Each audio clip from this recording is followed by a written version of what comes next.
In today's video, I'm going to teach you how to hide sold-out listings on Etsy.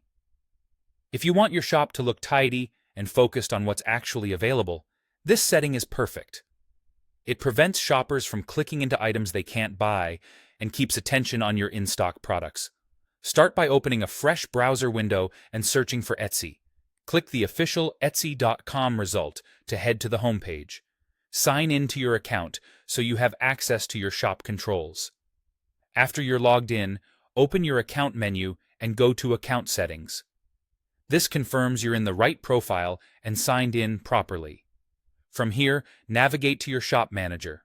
You'll see it in the top or side menu once you're logged in as a seller. Inside Shop Manager, look to the left-hand sidebar and select Settings.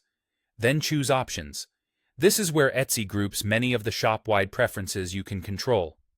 On the Options page, scroll all the way to the bottom until you find the Sold Listings section. This section determines whether your sold-out items remain visible to the public or are hidden from your storefront. Select the choice that says, No, hide them. This tells Etsy to keep any sold-out listings off your public shop pages. It does not delete those listings. They'll remain in your dashboard so you can restock or relist them later without recreating the entire product. When you've made the selection, click the Save button to apply the change. Don't skip this. Your preference won't take effect until you save.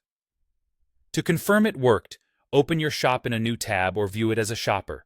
If you still see sold-out items, refresh the page or check again in a few minutes.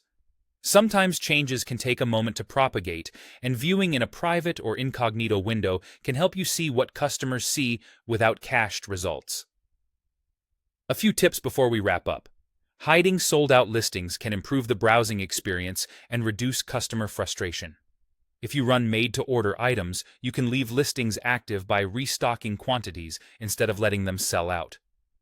And remember, you can always return to the same options page to reverse this setting if you want to showcase past work for portfolio purposes. That's it.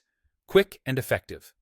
By adjusting a single setting in Shop Manager, you've kept your storefront clean and focused on what's ready to buy. Thanks for watching, and happy selling.